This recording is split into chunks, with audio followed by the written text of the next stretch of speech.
नमस्कार दोस्तों। हाल ही में राष्ट्रीय सम्मान का अपमान रोकथाम संशोधन विधेयक 2026 को राष्ट्रपति महोदया के द्वारा हाल ही में मंजूरी दे दी गई है। इस विधेयक को जुलाई के माह में संसद में पेश किया गया था और संसद से इसे मंजूरी मिलने के बाद ये राष्ट्रपति महोदया के अप्रूवल के लिए गई थी, मंजूरी के लिए गई थी और हाल ही में इसे मंजूरी दे दी गई है। इसको लेकर ये खबर भी चर्चा में है कि राष्ट्रपति द्रौपदी मुर्मू जी के द्वारा वंदे मातरम का अपमान करने वाले विधेयक को मंजूरी दे दी है और इसे मंजूरी मिल चुकी है। तो ये मंजूरी के बाद अब ये कानून बन चुका है और अगर अब कोई राष्ट्रीय जो गीत है उसका अपमान करता है तो उसे इस अधिनियम के तहत दंडित भी किया जाएगा। चलिए इसके बारे में विस्तार से समझते हैं आखिरकार वंदे मातरम गीत का ऐतिहासिक महत्व क्या है और इसे पहले इसके अपमान पर दंडित किया जाता था या नहीं किया जाता था, इन सब के बारे में चलिए विस्तार से समझ लेते हैं। सबसे पहले खबर के प्रमुख बिंदुओं के बारे में बात करें तो आखिरकार ये खबरों में क्यों है इसकी बात करें तो संसद ने राष्ट्रीय सम्मान के अपमान की रोकथाम संशोधन विधेयक 2026 पारित कर दिया है, जिसका उद्देश्य वंदे मातरम के गायन में बाधा डालने या उसका अनादर करने पर दंड का प्रावधान करके इसे कानूनी संरक्षण प्रदान करना है।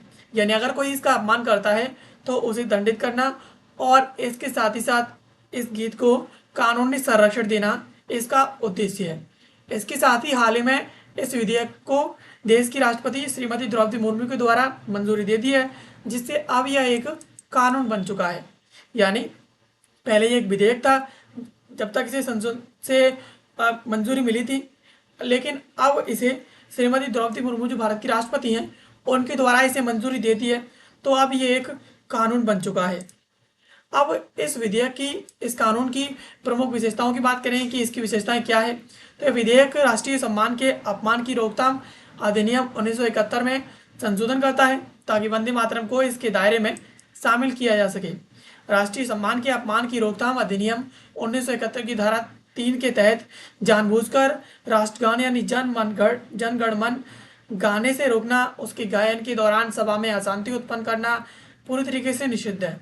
इस अपराध के लिए 3 वर्ष की कैद, जुर्माना या दोनों की सजा हो सकती है, जबकि बार बार अपराध करने वालों को कम से कम 1 वर्ष की कैद का सामना करना पड़ेगा। यानी ये जो अधिनियम है उसमें संशोधन किया गया है। अधिनियम साल 1971 का है, राष्ट्रीय सम्मान के अपमान की रोकथाम अधिनियम 1971। इसमें हाल ही में इस साल 2026 वाले अधिनियम के जरिए इसमें संशोधन किया गया है ताकि इसे जो 1971 का अधिनियम है उसकी धारा 3 के अंतर्गत इसे लाया जा सके और इसमें 3 वर्ष तक की जो है कैद है, तो इस प्रकार इसके बहुत कड़े प्रावधान है।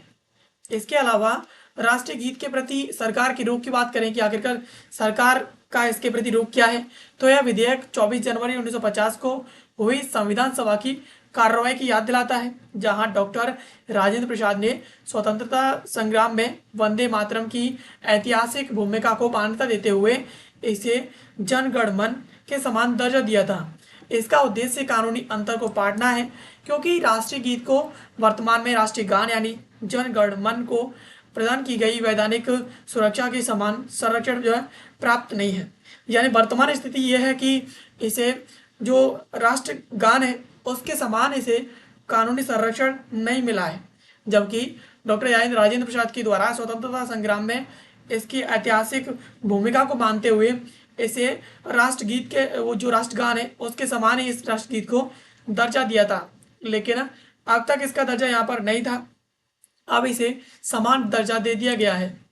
इसके साथ ही 1971 के जो अधिनियम है उसके प्रमुख प्रावधानों की बात करें तो धारा 2 राष्ट्रीय ध्वज और संविधान की बात करता है, तो इसमें भारत के राष्ट्रीय ध्वज और संविधान का अपमान करना निषिद्ध है, जैसे कि उसे जलाना, विकृत करना, उसको अपवित्र करना या उसका अनादर करना। इस प्रकार की स्थिति अगर आती है तो ऐसी स्थिति में धारा 2 दंड का प्रावधान करता है। इसमें 3 वर्ष तक का कारावास, जुर्माना या फिर दोनों हो सकते हैं। इसके साथ ही संविधान, राष्ट्रीय ध्वज या वैध संशोधन या परिवर्तन सुनिश्चित करने के उद्देश्य से सरकार द्वारा उठाए गए कदमों की आलोचना करना अपराध नहीं है। यानी संविधान, राष्ट्रध्वज या इसके वैध संशोधन या फिर परिवर्तन सुनिश्चित करने के उद्देश्य से सरकार अगर इसकी कोई आलोचना करती है तो वो अपराध नहीं है। यानी अगर कोई जलाता है, विकृति करता है, अपवित्र करता है पब्लिक करती है तो वो अपराध है, लेकिन अगर सरकार करती है तो वो अपराध की श्रेणी में नहीं आता है। अब धारा 3 की बात करें तो इसमें राष्ट्रगान को रखा गया है। जानबूझकर राष्ट्रगान गाने से रोकना, राष्ट्रगान गाते समय सभा में अशांति फैलाना, इसकी ऐसी स्थिति में दंड का प्रावधान है। इसमें 3 साल तक का कारावास, जुर्माना या फिर दोनों हो सकते हैं इस प्रकार से। और धारा 3A बार बार अपराध यानी 2003 में इसमें संशोधन किया गया था, उसके जरिए धारा 2 और 3 के तहत दूसरी और बाद की सजाओं के लिए 1 साल की कारावास की सजा इसमें निर्धारित की गई है। यानी अगर कोई व्यक्ति बार बार इसमें अपराध करता है इसी प्रकार का, भारत के संविधान को जलाता है, राष्ट्रगान को नहीं गाने देता है, या फिर सभा में कोई विकृति पैदा करता है, तो ऐसी स्थिति में उसे 1 वर्ष अलग से ऐसी स्थिति में कारावास की सजा का इसमें प्रावधान है। इसके साथ ही वंदे मातरम के बारे में कुछ मुख्य तथ्यों की बात करें तो वंदे मातरम, जिसका अर्थ है माँ मैं तुम्हें प्रणाम करता हूँ, बंकिम चंद्र चट्टोपाध्याय द्वारा संस्कृत निष्ठ बंगाली में रचित है पूरी तरीके से।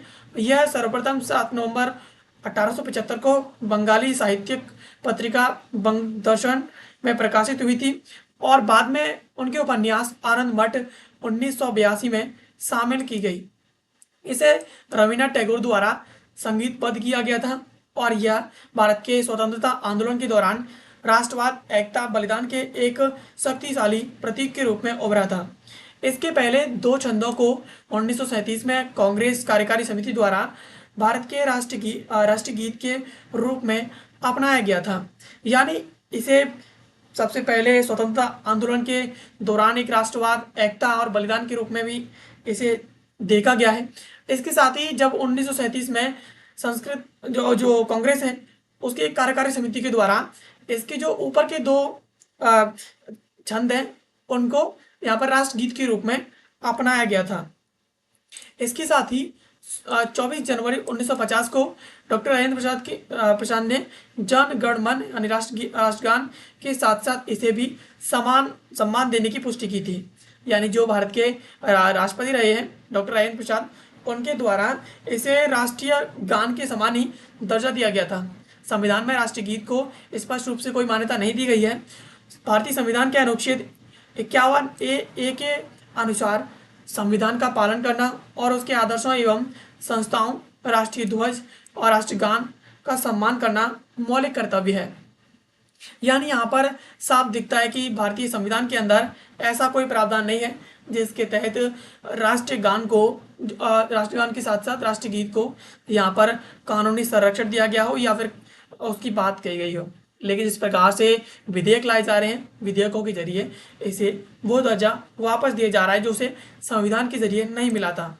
इसके साथ ही भारत के स्वतंत्रता संग्राम में इसकी भूमिका की बात करें तो वंदे मातरम स्वदेशी आंदोलन और भारत के उपनिवेशवाद विरोधी संघर्ष का मूल मंत्र बन गया, जिसने मातृभूमि के प्रति निष्ठा, ब्रिटिश शासन के खिलाफ प्रतिरोध को प्रेरित किया।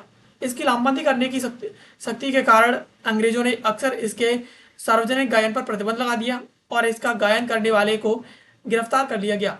रविन्द्रनाथ टैगोर ने सर्वप्रथम 1896 में भारतीय राष्ट्रीय कांग्रेस के कलकत्ता अधिवेशन में वंदे मातरम गाया था और बाद में यह कांग्रेस अधिवेशनों का एक नियमित हिस्सा बन गया। यानी 1896 के बाद ये जो है जितने भी कांग्रेस के अधिवेशन होते थे उन सभी अधिवेशनों में राष्ट्रगान गाया जाता था।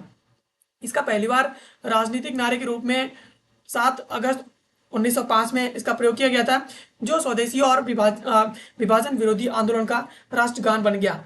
1905 में बंगाल में विभाजन विरोधी आंदोलन के दौरान लगभग 40,000 लोग कलकत्ता टाउन हॉल में एकत्र हुए और विरोध में वंदे मातरम गाया गया। तो इस प्रकार से ये एक विभाजन विरोधी आंदोलन के रूप में भी इसका इस्तेमाल किया गया है। इसके साथ ही वंदे मातरम संप्रदाय 1905 ने देशभक्ति की भावना को बढ़ावा दिया, जबकि बिपिन चंद्र पाल और श्री अरविंदो के नेतृत्व में अंग्रेजी दैनिक वंदे मातरम 1906 एक प्रभावशाली राष्ट्रवादी प्रकाशन बन गया। यानी ये एक अखबार है जो एक बहुत बड़े पैमाने पर इसका प्रकाशन भी हुआ था। हैदराबाद कर्नाटक आंदोलन 1938 की बात करें तो वंदे मातरम आंदोलन के छात्रों ने इस गीत को गा करके औपनिवेशिक प्रतिबंधों का उल्लंघन किया। इसके परिणाम स्वरूप गिरफ्तारियां हुई और निष्कासन भी इसमें देखे गए थे। मैडम भीखाजी कामा ने स्टार्ट गार्ड 1907 में वंदे मातरम लिखा था। भारत का तिरंगा फहराया। मदन लाल ढींगरा ने कथित तौर पर 1909 में अपनी फांसी से पहले वंदे मातरम का उच्चारण किया और जिनेवा से इसी नाम से राष्ट्रवादी प्रकाशन भी हुए थे। तो इस प्रकार से वंदे मातरम गीत का उपयोग जो भारतीय स्वतंत्रता संग्राम है उसमें भी काफी बड़े पैमाने पर इसका उपयोग किया गया था।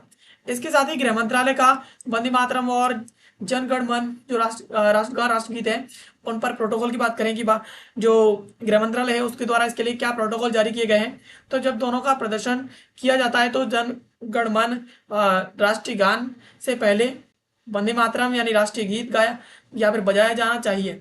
यानी जब दोनों गीत गाए जाएंगे या बजाए जाएंगे तो सबसे पहले राष्ट्रगीत को गाया बजाया जाएगा, उसके बाद राष्ट्रीय गान गाया जाएगा। वंदे मातरम के आधिकारिक गायन यानी 3 मिनट 10 सेकंड के दौरान लोगों को सावधान मुद्रा में खड़ा होना चाहिए। फिल्मों वृत्त चित्रों या समाचार रीलों में वंदे मातरम के प्रदर्शन के दौरान खड़े होने की आवश्यकता नहीं है। इसके साथ ही राष्ट्रपति राज्यपाल के समारोहों, राष्ट्रपति के प्रसारणों और राष्ट्रीय ध्वजारोहणों समारोहों और आधिकारिक सांस्कृतिक कार्यक्रमों में राष्ट्रगान बजाया जाएगा। यानी यहाँ पर बताया गया है कि अगर यहाँ पर राष्ट्रगान राष्ट्रगीत का गायन होता है फिल्मों में, वृत्त चित्रों में, समाचार रीलों में, तो उस समय यहाँ पर वंदे मातरम के प्रदर्शन के दौरान आपको खड़े होने की आवश्यकता नहीं है।